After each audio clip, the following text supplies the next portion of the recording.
Oi, gente, tudo bem com vocês? Bom, semana passada eu já postei pra vocês e vou deixar junto, anexado com esse vídeo, né, numa playlist só, a introdução do nosso tema da apostila 4, módulo 4, que tem o título de Humanidade e Ambiente, e aí eu vou dar continuidade ao que eu já conversei com vocês no vídeo anterior, tá? Desculpa. O bom do vídeo que eu acho, né, é que ele fica registrado para vocês e vocês podem ver mais de uma vez. Eu acho isso bom e recomendo fortemente que quem já viu o vídeo que eu postei na semana passada, veja de novo, porque é uma continuação do vídeo, se não ficou muita coisa muito clara, né? Porque ele é uma continuação da aula de hoje. A gente parou em poluição atmosférica. Para quem está com a apostila, eu sei que talvez vocês não estejam com a apostila física, mas vocês vão ter ela no sistema. Então, abram a apostila no sistema, módulo 4, a gente está lá em poluição atmosférica. Tá? Eu comecei a contar para vocês, desculpa de novo, eu comecei a contar para vocês o que era poluição, né? A poluição e os desequilíbrios ambientais, que é aí que a gente entrou. Começamos a conversar. No caso da poluição atmosférica, eu tô falando, né, tá lá na página 5, eu tô falando diretamente das poluição na camada atmosférica. Vamos lembrar só o que é atmosfera. Atmosfera é a camada de gases que está em volta da Terra, do planeta Terra. Então, eu tenho o planeta Terra e em volta dele eu tenho uma camada de gases que ficam ali, né, circundando o meu planeta e que é fundamental, né, que é a nossa camada de ar, né, inclusive onde eu tenho oxigênio para respirar. E outros gases que também são importantes. Pode acontecer a poluição desse ar, né? Então, poluição atmosférica, poluição do ar dessa camada de gases que envolve a Terra. As principais fontes geradoras, né? As principais fontes que geram essa poluição atmosférica são ainda os motores dos veículos, né? Dos carros, dos caminhões, motos e as indústrias, né? As siderurgias, as fábricas de cimento, papel, as refinarias de petróleo, né, onde se refina o petróleo, a própria incineração do lixo doméstico, né, porque esse lixo doméstico, quando ele é incinerado, ele é queimado, eu vou produzir gases ali poluentes para a atmosfera. E as queimadas, né, quando eu queimo qualquer coisa, eu estou realizando queimadas em campos, em florestas, eu estou contaminando o ar também. As queimadas, por exemplo, elas liberam anualmente na atmosfera milhões de toneladas de gases tóxicos, né? O principal deles aí pra gente é o monóxido de carbono, né? Ele é um dos mais perigosos. O monóxido de carbono, né? Não sei o que tanto vocês já viram em química sobre isso, mas o monóxido de carbono é o CO. Eu tenho um carbono e um oxigênio. É diferente do CO2, que é o dióxido de carbono.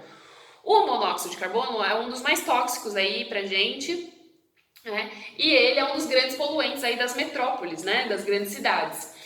Ele é um gás incolor, inodoro, não sinto cheiro, ele é um pouco menos denso que o ar, né? E ele é altamente tóxico. Esse gás é produzido aonde, né? Durante a queima incompleta aí das moléculas orgânicas. Então, quando eu queimo molécula orgânica, moléculas de seres vivos, eu tenho a liberação de monóxido de carbono. Sua principal fonte também de emissão na cidade são os motores a combustão, né, de veículos como automóveis, motocicletas, ônibus e caminhões, e etc. Na página 5 tem um gráfico para vocês que eu quero que vocês olhem agora, dos principais poluentes aí. Eu quero que vocês deem uma analisada aí, ó. Olha lá embaixo, CO, né, monóxido de carbono, tá lá embaixo, né? Eu tenho os óxidos, esse NOx são óxidos de nitrogênio, tá? Eu tenho mais de um, por isso que tá X aí. O SO2, dióxido de enxofre, S é enxofre. E esse HC que tá aí, ó, ele é são hidrocarbonetos, de modo geral. HC, hidrocarbonetos, hidrogênio e carbono, hidrocarbonetos. O que essa tabela tá me mostrando aí, né? Os diversos tipos de gases que poluem, mas que são produzidos aí, ó.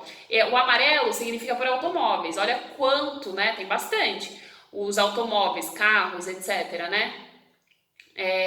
Principalmente carros, no caso de automóveis. Produz bastante gás monóxido de carbono e bastante hidrocarboneto, né? Produz os outros também, né? mas a maior concentração aí é do monóxido de carbono, CO, e do dos hidrocarbonetos. Aí tem todas, né? Caminhões leves, caminhões semileves, caminhões médios, motocicletas, né? Motocicletas, esse rosinha aí tem bastante dos de monóxido de carbono também, ônibus rodoviários, né? Que mais tem? Ônibus urbanos, né? Que passam nas cidades, ônibus rodoviários que vai de uma cidade a outra, né? A diferença. Isso aí é mais a título de informação, deem uma olhadinha nessa tabela. Bom, o monóxido de carbono, qual que é o problema dele? Por que ele é altamente tóxico? Ele tem a capacidade de se combinar de modo irreversível, ou seja, não tem como se descombinar, ele se liga, quando ele entra, então eu inspirei monóxido de carbono, esse CO, ele vai se ligar diretamente com a minha hemoglobina no sangue. E aí ele vai inutilizar essa hemoglobina para o transporte de gás oxigênio. Por quê? A hemoglobina no sangue, ela tem a função de transportar oxigênio para as minhas células. Se eu não transporto oxigênio para as minhas células, o que acontece? Minha célula morre asfixiada, né? Eu preciso de oxigênio, não é só aqui que eu preciso de oxigênio. Quando eu faço esse movimento de respiração, o sangue, lembra que o sangue, que sistema cardiovascular, o sangue vai ser passado pelos pulmões, né, pelo coração, o coração bombeia sangue para o resto do corpo, mas ele bombeia sangue pelo resto do corpo, para o resto do corpo, para levar sangue oxigenado, com oxigênio. Quando o monóxido de carbono se liga à hemoglobina, que tem a função no sangue de fazer isso, ele vai inutilizar essa hemoglobina, ela não vai conseguir mais fazer o transporte de oxigênio para o resto das minhas células do meu corpo, né? Quando eu estou muito exposta, eu passo muito tempo, então, inspirando esse monóxido de carbono, o que vai acontecer? Pode levar à perda de sentidos, de consciência e até a morte, né? Porque o indivíduo que foi intoxicado com monóxido de carbono, ele vai ter, por meio desse gás aí, sintomas de asfixia, né? E com aumento dos ritmos respiratórios e cardíacos, porque não vai conseguir levar oxigênio para o resto das células. Outro poluente bastante perigoso, né, o dióxido de enxofre, né, o SO2, que está aí na tabelinha de vocês também, na página 5 que a gente está. Ele é proveniente principalmente da queima industrial e de combustíveis como o carvão mineral e o óleo diesel, né? E ele contém aí como impureza os compostos de enxofre. Além dele, né, a gente tem o dióxido de nitrogênio, o NO2. Dióxido de nitrogênio. Quando eu falo NOx, que estava na tabela, eu estou falando dos óxidos de nitrogênio. O dióxido de nitrogênio é o principal, que é o NO2, né? Dióxido, né? Ele é liberado também pela atividade industrial, ele vai provocar bronquite, asma, enfisema pulmonar. Esses óxidos vão reagir com o gás oxigênio, né? Então, o dióxido de nitrogênio, qual é o problema dele? Ele reage também com o gás oxigênio e com o vapor d'água, né? Com a água no estado de vapor, que ela está também na atmosfera, né? E vai formar o ácido sulfúrico. Então, esse é um grande problema, né, do dióxido de nitrogênio que polui a atmosfera. Ele se combina com o gás oxigênio e com o vapor de água que está naturalmente no ambiente e produz um ácido, o ácido sulfúrico. Qual a consequência do ácido sulfúrico na atmosfera? Não só do ácido sulfúrico, o ácido nítrico também produz o ácido nítrico. Qual a consequência desses dois ácidos aí na atmosfera agora? A intensificação do efeito da chuva ácida. Né? Vocês já ouviram falar em chuva ácida, eu tenho certeza absoluta. As chuvas ácidas, elas têm levado, né, uma chuva literalmente com um teor de pH ácido, né, que vocês devem estar vendo em química algo nesse sentido, pH, né, escala de pH. As chuvas ácidas, elas têm provocado aí grandes danos à vegetação, né, principalmente à vegetação, né. Além de causar dano numa vegetação, né, ela também corrói construções, casas, edifícios, prédios, monumentos. Ela também tem esse poder de corroer porque ela é extremamente ácida. E ela é produzida a partir de quem? Do dióxido de nitrogênio, que é um poluente aí liberado pela atividade industrial, que se liga ao oxigênio e ao vapor d'água e produz dois tipos de ácidos, que é o ácido sulfúrico e o ácido nítrico. Bom, a gente está na página 6 agora, para quem está acompanhando aí junto com a aula, né, gravada e com a apostila. A inversão térmica é um outro fenômeno aí importante, que é provocado pela poluição da atmosfera, né? Em condições normais, então sem a inversão térmica, As camadas mais baixas da atmosfera, porque a atmosfera é formada de várias camadas, né? A atmosfera, essa camada de gases que envolve a Terra, é formada de várias camadas. Em condições normais, nas mais baixas da atmosfera são mais quentes. Então, as camadas mais baixas da atmosfera, mais perto do solo, né, são mais quentes. Por quê? Porque absorvem o calor que foi irradiado pela superfície terrestre. Absorvem o calor do chão, literalmente. Como o ar quente ele é menos denso, então tem uma diferença de densidade. O ar quente é menos denso do que o ar frio. Tanto é que, façam a experiência de abrir o congelador da casa de vocês. Não sai um ar? Sai um ar. Esse ar é frio, porque o congelador tem uma temperatura lá próximo de 0 graus. O que acontece com esse ar? Vocês veem esse ar indo para cima ou indo para baixo? Vocês veem quando abre o congelador, vê esse ar indo para baixo, porque o ar frio é mais denso. O ar quente é menos denso. Então, quando uma pessoa está fumando, ela está liberando, ela está fazendo uma queima, né, no cigarro, por exemplo, aquele ar que sai, aquela fumaça, ela é uma fumaça quente, ela vai para cima, porque o ar quente é menos denso. Bom, vamos lá então. Então, quanto mais próximo da superfície, esse calor vai ser irradiado da superfície da Terra, esse ar mais quente. Como o ar é mais quente, ele vai ser também menos denso. A sua tendência é subir. Então, o ar que está aqui próximo da atmosfera, da superfície da terrestre vai ser aquecido pela superfície e vai se tornar menos denso. Então, ele vai subir para as camadas mais altas, né, da atmosfera. Com isso, ele vai carregar os poluentes que eventualmente estão aqui na atmosfera, mais pertinho da gente, em suspensão no ar. Então, o ar quente vai esquentar o ar que está aqui próximo e vai levar consigo os poluentes. O ar quente que sobe, ele vai ser substituído pelo ar frio que vai descer. Então, lá em cima também tem um ar frio que vai descer. Vocês já estudaram isso, com certeza. Mas lembrando, né? O ar frio vai descer. E quando esse ar frio... Por que ele vai descer? Porque o ar frio chegou lá em cima, ele tá agora sendo resfriado, porque lá em cima é mais frio, e aí ele vai descer porque ele é mais denso. Quando ele desce, ele vai ser novamente aquecido e volta a subir. Esse fenômeno é chamado de convecção, né? O ar frio desce, aí ele se esquenta, aí ele sobe porque ele fica menos denso. Quando ele sobe, ele leva poluentes consigo para cima, tirando aqui da parte mais próxima da atmosfera.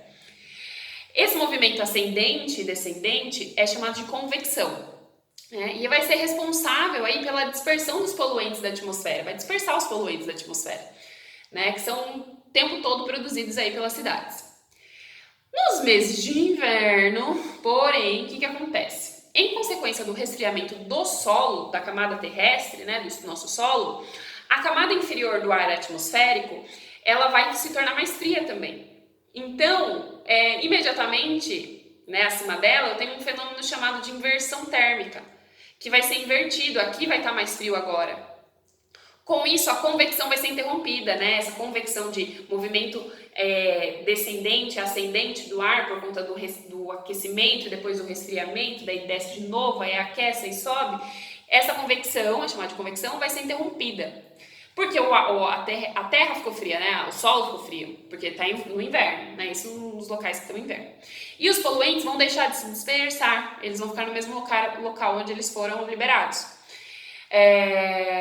Então, eles não vão mais para camadas mais altas, eles vão ficar aqui, próximo da gente. Com isso, eles vão se concentrar nessa nossa região aqui, né? E vai ficar aprisionado entre a superfície do ar quente, né?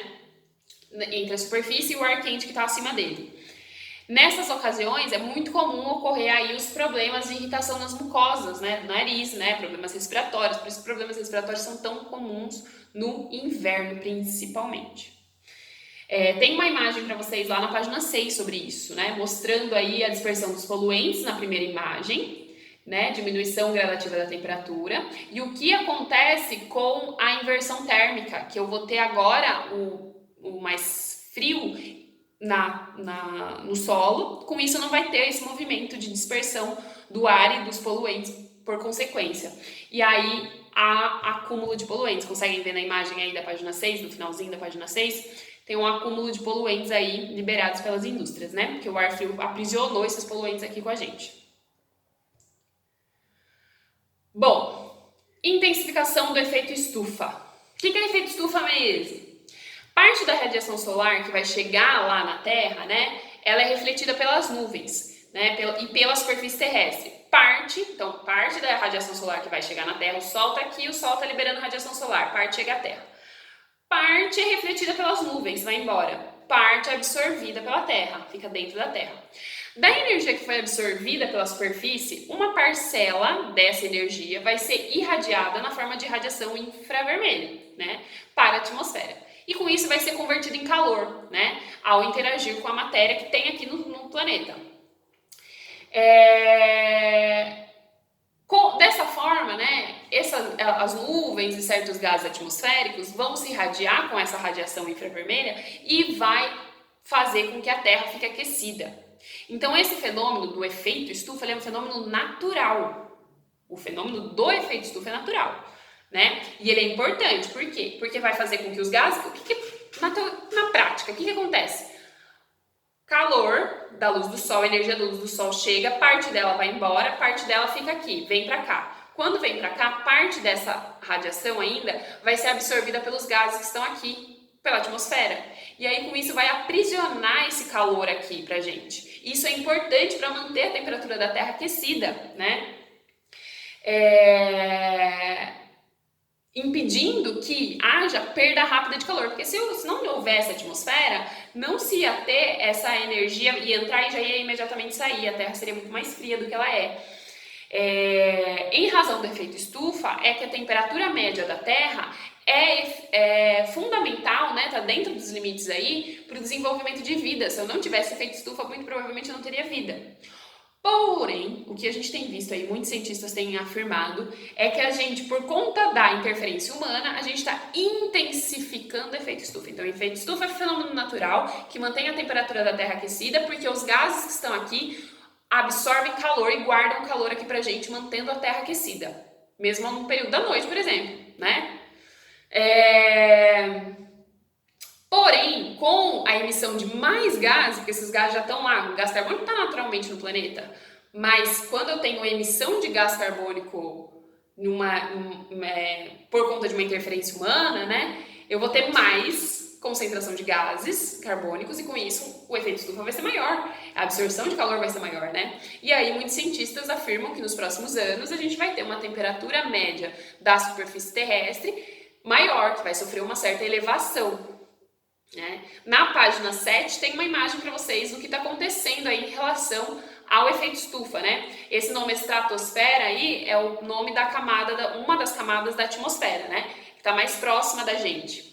Então, lá em amarelo tem a radiação solar, parte dela é absorvida pelas nuvens, parte vai para a superfície da Terra, né? E aí com a radiação infravermelha, parte vai ser reirradiada pela superfície, vai embora para o universo, parte vai ser absorvida aí, né, e vai manter a temperatura do planeta Terra, né, próxima de uma temperatura onde eu possibilito o desenvolvimento de vida.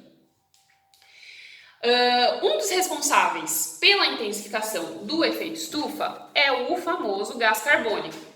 Então, o gás carbônico, o CO2, né, que é o dióxido de carbono, ele é responsável, aumentando significativamente desde quem? Desde a Revolução Industrial. Eu acho que eu já citei um pouco sobre isso no vídeo anterior, né, no vídeo que está junto com esse, mas anterior, que eu já mandei para vocês. Quando a humanidade passou a empregar a queima, né, porque os gases carbônicos, eles surgem a partir de uma queima. A atividade industrial faz muita queima, né, nas indústrias e libera as fumaças. Na queima de combustíveis fósseis, né, vamos lembrar dos fósseis, para obter, por exemplo, petróleo, enfim, eu tenho emissão de gás carbônico, né? Em 2016,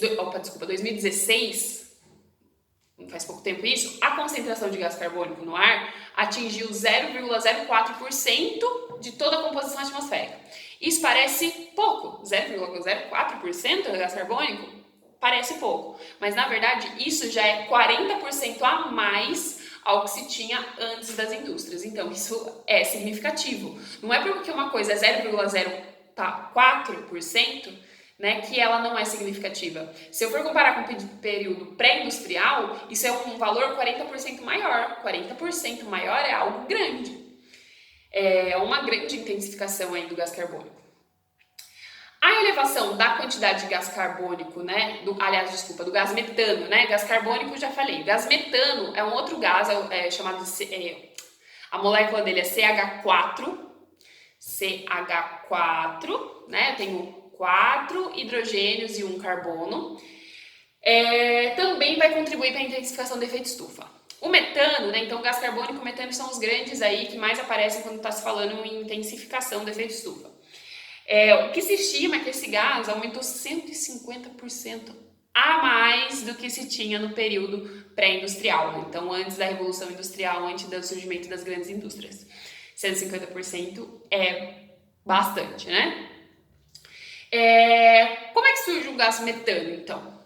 Ele surge principalmente a partir da decomposição da matéria orgânica. Vamos lembrar que matéria orgânica é matéria viva que morreu. Matéria orgânica, vem de organismo. Então, a decomposição leva ao surgimento de gás metano. Por quê? Tá, mas o que isso tem a ver com isso? Na verdade, é que a gente tem uma relação do período industrial com o aumento da população humana, né? E com o aumento da população humana, o que é o aumento? O lixo. E o lixo, tem muito lixo orgânico, né? Tudo que a gente come, resto de alimento é lixo orgânico, matéria orgânica. Os esgotos, né? Os incrementos das áreas alagadas também para o cultivo de, enfim, arroz, por exemplo, né? Tudo isso, né, vai ocorrer uma intensa decomposição ali do esgoto, da produção do lixo em si, né? Isso está diretamente relacionado ao aumento do gás metano na atmosfera, né? Outra fonte importante, aí que talvez você já tenha ouvido falar em algum local, é o rebanho de gado bovino, né? Dos bois, das vacas. A gente tem muito, né? Por conta da produção da agropecuária, a criação de carnes. Porque esses animais, eles têm no tubo digestivo deles micro-organismos que produzem esse gás. Então eles são ruminantes, né? E aí dentro do organismo desses seres eu tenho micro-organismos que produzem o gás. Eu, por exemplo, nós seres humanos não temos, mas os ruminantes possuem. E aí eles liberam pelo pum, né? Pelo pum eles liberam gás metano. A gente não libera esse gás como eles liberam, né? Porque a gente não tem esses mesmos seres vivos dentro da gente que produzem esse gás. Bom, durante o século XX, tá? A gente está no século XXI. No século XX, né, a temperatura global, né, a temperatura do globo terrestre, na superfície da Terra, aumentou mais ou menos 0,6 graus Celsius. Isso parece pouco, né, mas em escalas, nível histórico e, enfim, isso é uma média, né, do planeta, é bastante, né, pode ser considerado bastante. A ONU, ela estima que no ano de 2100, o planeta Terra será 2 graus mais quente do que ele é hoje, em média 2 graus mais quente. Isso é uma fala da ONU. Muitos cientistas mesmo, acreditam que os gases responsáveis pelo efeito estufa, a intensificação desses gases, vai levar ao aumento da temperatura de 4 graus Celsius em 2050, nos próximos 50 anos aí. 2050 não, nos próximos 50 anos, desculpa, a gente está em 2020, né? Bom, né, a gente, claro que são todas projeções científicas, também não é nada feito do acaso, eu acho que é 2 graus que vai aumentar, eu acho que não vai aumentar nada, não é assim, né, é feito com base com muito estudo, tanto da ONU quanto dos outros cientistas, a ONU trabalha com cientistas também, enfim. De qualquer modo, se tem percebido sim, que fato tem um aumento significativo da temperatura global, por conta da intensificação, porque é bem lógico, né, se eu tenho um aumento dos gases que guardam calor na Terra, eu vou guardar mais calor, então vai aumentar a temperatura, né? Isso pode trazer mudanças aí no clima da Terra, né? Isso pode levar a alguns efeitos, e esses efeitos podem ser catastróficos, né? Nas regiões tropicais, por exemplo, eu posso ter tempestades torrenciais que eu não tinha antes, né? Nas regiões temperadas, de clima mais frio, eu posso ter o clima um pouco mais quente, um pouco mais seco. Nas regiões polares, eu posso ter o degelo, né? O gelo vai derreter, as grandes geleiras podem derreter. Isso pode elevar um pouco o nível do mar, né? Causar inundações em cidades próximas ao litoral, né? Praianas, enfim. Isso sobre poluição das águas do solo. Eu vou deixar para o outro vídeo as poluições das águas, aliás, isso sobre poluição atmosférica, eu vou deixar para o próximo vídeo, a poluição das águas e do solo.